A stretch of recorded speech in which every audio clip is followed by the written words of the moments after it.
Get behind me!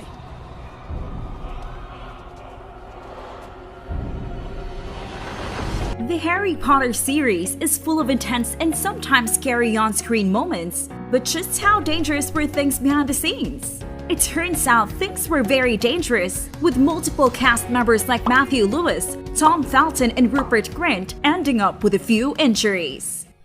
This video is brought to you by Answerly, a question platform that pays you for adding high-quality answers on different questions. The users are rewarded in Answerly tokens, which they can easily convert into dollars or any other cryptocurrency by using one of the exchanges mentioned in the description. Hello and welcome to our YouTube channel. In today's video, we will be talking about the dangerous scenes to film from Harry Potter.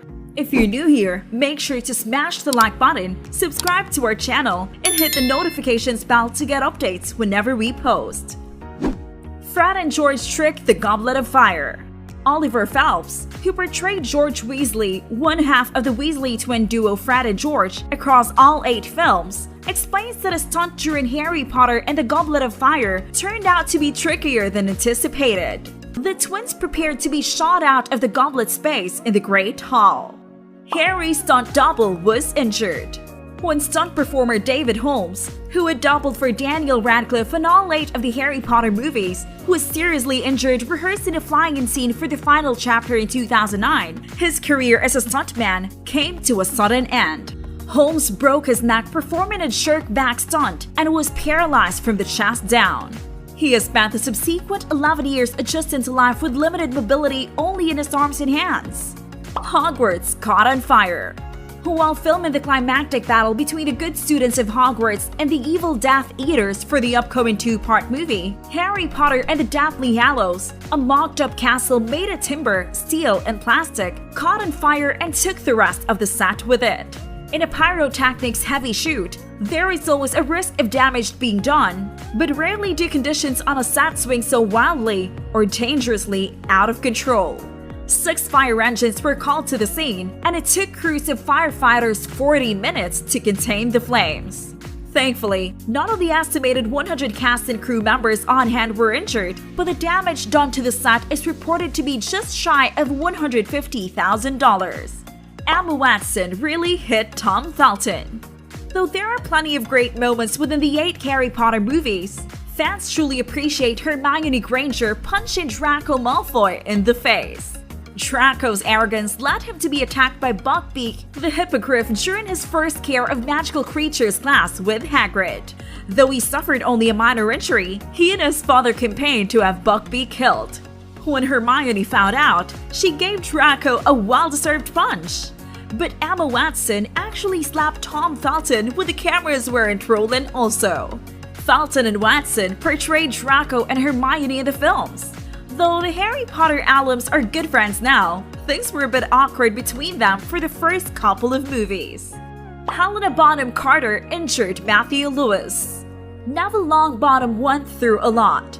In the Harry Potter series, his parents were tortured so horrifically by Death Eaters that they went insane. He was raised by his very scary grandmother. Once he got to Hogwarts, he was bullied by Slytherins for being a dork, and he was so clumsy that he got hurt all the time. He had a Todd for a pet, which was teased as deeply uncool.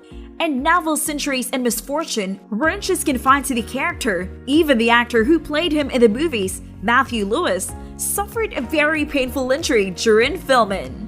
To add insult to injury, the maiming came at the hands, wand, of the same witch who tortured Neville's parents, Bellatrix Lestrange, Helena Bonham Carter.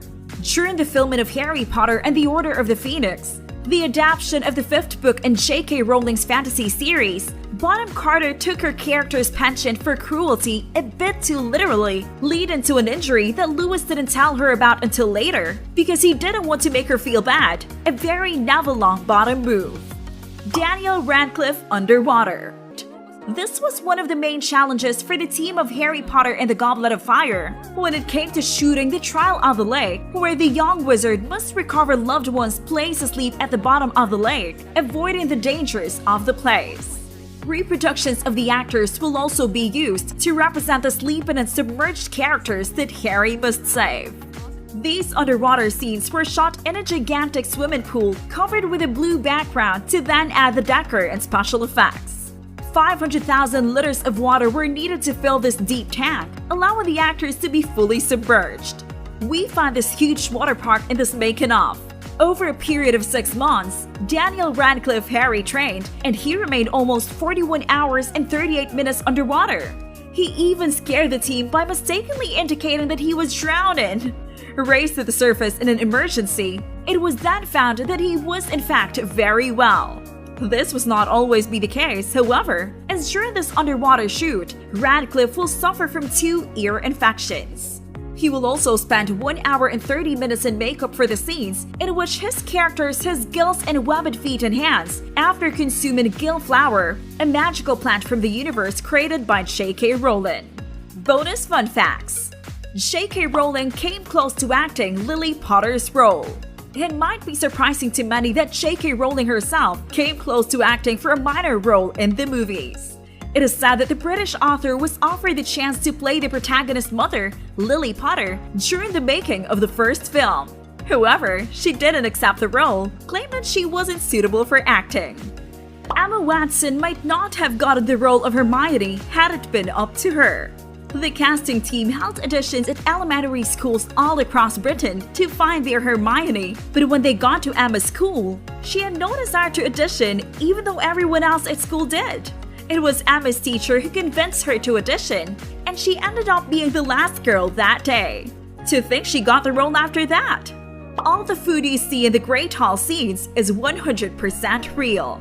Director Chris Columbus wanted to capture the elaborate feast from the books perfectly, and he totes did. The only problem is the food spoiled really easily under the hot production lights and created a super unpleasant odor.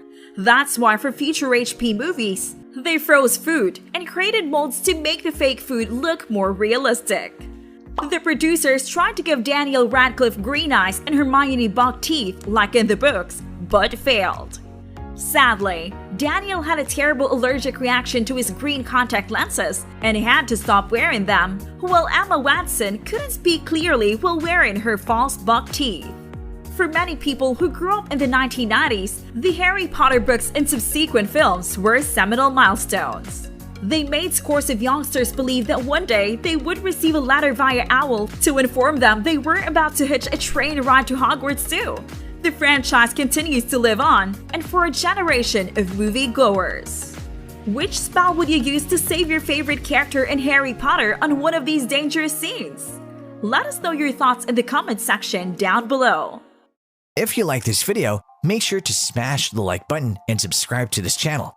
To learn more about Answerly and Answerly tokens, check out the links in the description.